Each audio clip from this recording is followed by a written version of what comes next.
राज्य सरकार के द्वारा लॉकडाउन 4 के संबंध में विस्तृत गाइडलाइन जारी की गई है, जिसमें स्पष्ट रूप से ये बताया गया है कि ये लॉकडाउन अवधि 18 मई से 31 मई तक रहेगी। इसमें कुछ रेस्ट्रिक्शंस हैं जो पहले की तरह ही ऑलमोस्ट है, जिसमें सीआरपीसी 144 के तहत 5 से ज्यादा व्यक्ति जो है वो कहीं पे भी गैदरिंग नहीं हो सकती। केवल 2 कंडीशन में शादी, जो कि एसडीएम से परमिशन लेकर हो सकती है, जिसमें 50 से ज्यादा कोई भी अतिथि शामिल नहीं होंगे। साथ ही अंतिम संस्कार के अवसर पर 20 से ज्यादा व्यक्ति इकट्ठे नहीं होंगे। इन 2 कंडीशंस के अलावा कहीं पे भी 5 से ज्यादा व्यक्ति जो है वो पब्लिक प्लेस में इकट्ठे नहीं हो सकते।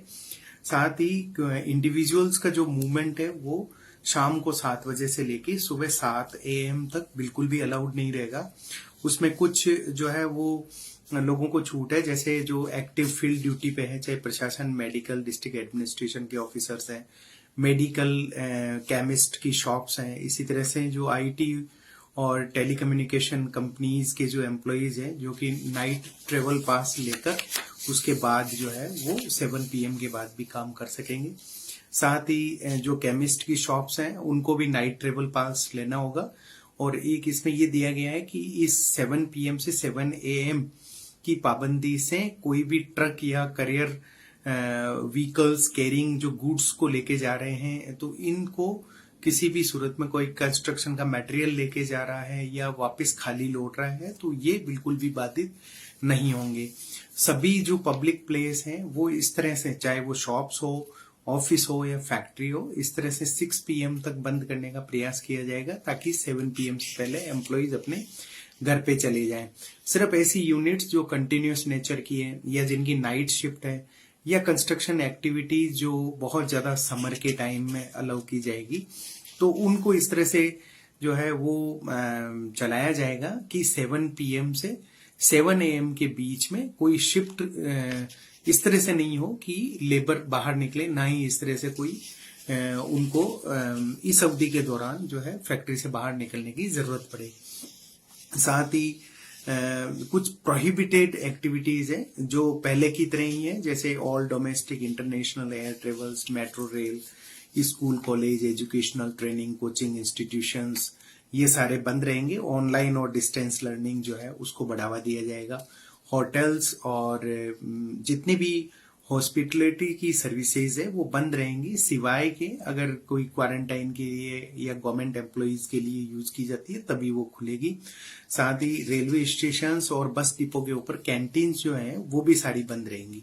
Cinema hall, shopping mall, gym, swimming pool, entertainment parks, theatre, bars, auditorium, assembly halls और इस तरह के सारे प्लेसेस पहले की तरह बंद रहेंगे। सभी तरह की social, political, sports, entertainment, academic, cultural, religious functions वो बंद रहेंगे। और इन जैसी अन्य जितनी भी गैदरिंग्स है वो सारी जो है वो प्रतिबंधित रहेगी। जितने भी धार्मिक स्थान है या पूजा के स्थान है वो पब्लिक के लिए बंद रहेंगे। और इसी तरह से पान, गुटखा और तंबाकू, ये पूर्णतः जो है इन पे बेचान पर पाबंदी होगी, यानी ये बिल्कुल भी बेचा नहीं जा सकेगा। इसी के साथ ही रेस्ट्रिक्टेड एक्टिविटीज में ये कुछ जोन के हिसाब से दिखाया गया है। हमें ये जोन का समझना होगा कि एक तो कंटेनमेंट जोन है जो कर्फ्यू एरिया होता है, वो रेड और ऑरेंज जोन कहीं पे भी हो सकता है। और एक रेड, ऑरेंज और ग्रीन जोन, 3 कैटेगरी में जो है सभी डिस्ट्रिक्ट्स को, और इस बार डिस्ट्रिक्ट में भी रूरल और अर्बन एरिया को अलग अलग जोन्स के हिसाब से बांटा गया है। तो कुछ रेस्ट्रिक्टेड एक्टिविटीज हैं जो कि जिनकी परमिशन दी गई है विद कंडीशंस। उसमें दिया हुआ है जैसे स्पोर्ट्स कॉम्प्लेक्स या stadium, golf course, polo ground, लेकिन इसमें कोई भी दर्शक नहीं होंगे। साथ ही इसमें जैसे क्लब हाउस, जिस तरह की कोई सिमिलर एक्टिविटी जो है वो प्रतिबंधित रहेगी।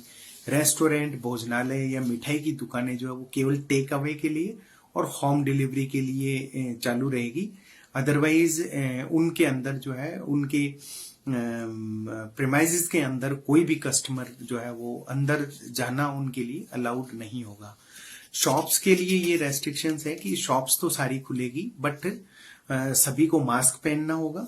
2 से ज्यादा कस्टमर जो है एक शॉप में एक साथ इकट्ठे नहीं हो सकते और 6 फीट की डिस्टेंस को पूरा फॉलो करना पड़ेगा। बट इसमें ये वो वाली शॉप शामिल नहीं है जो मॉल्स में है, यानी मॉल पूरी तरह से बंद है और मॉल के अंदर जितनी शॉप्स है वो भी बंद रहेगी। Barber shops, salon, beauty parlour ये खुलेंगे, बट सेफ्टी और प्रिकॉशंस, डिसइंफेक्शन और सैनिटाइजेशन का पूरा इसमें ध्यान रखा जाएगा। 65 साल से ऊपर की उम्र के व्यक्ति और ऐसे व्यक्ति जो डायबिटीज, हार्ट के पेशेंट है, किडनी के पेशेंट है, टीबी या HIV से हैं, वो भी घर से बाहर नहीं निकलेंगे।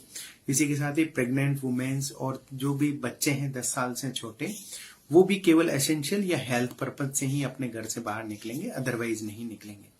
मैरिज में 50 से ज्यादा गेस्ट नहीं होंगे और अंतिम संस्कार में 20 से ज्यादा व्यक्ति नहीं होंगे। मैरिज की परमिशन संबंधित SDM देंगे। पब्लिक प्लेस में सभी को मास्क लगाना अनिवार्य है।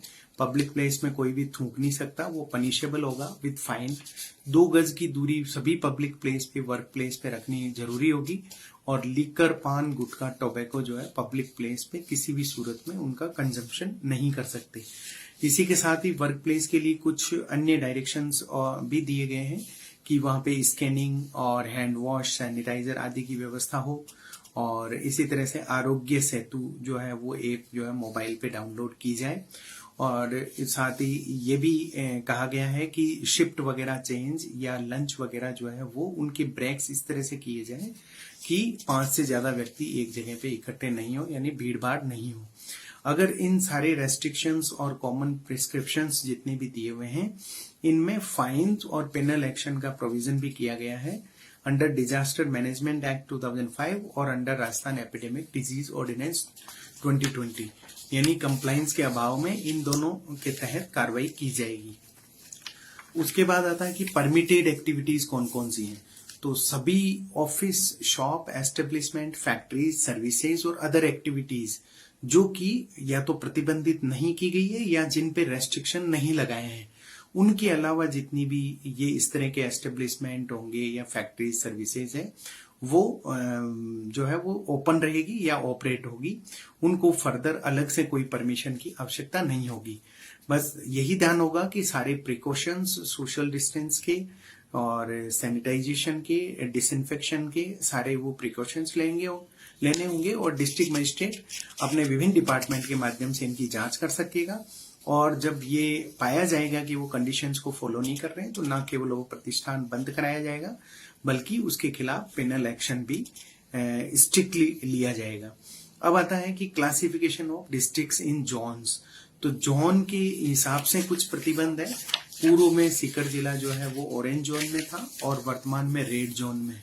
तो रेड जोन में आने से क्या फर्क पड़ेगा, उसमें हम देखें तो रेड जोन में एक तो कंटेनमेंट या कर्फ्यू जो एरिया होगा वो बिल्कुल अलग होगा। कंटेनमेंट या कर्फ्यू एरिया के अंदर तो नो मूवमेंट है, ना कोई बाहर जा सकता है ना कोई अंदर आ सकता है। केवल एसेंशियल सर्विसेज और मेडिकल नीड्स के लिए ही अलाउ किया जाता है, अदरवाइज अलाउ ही नहीं किया जाता।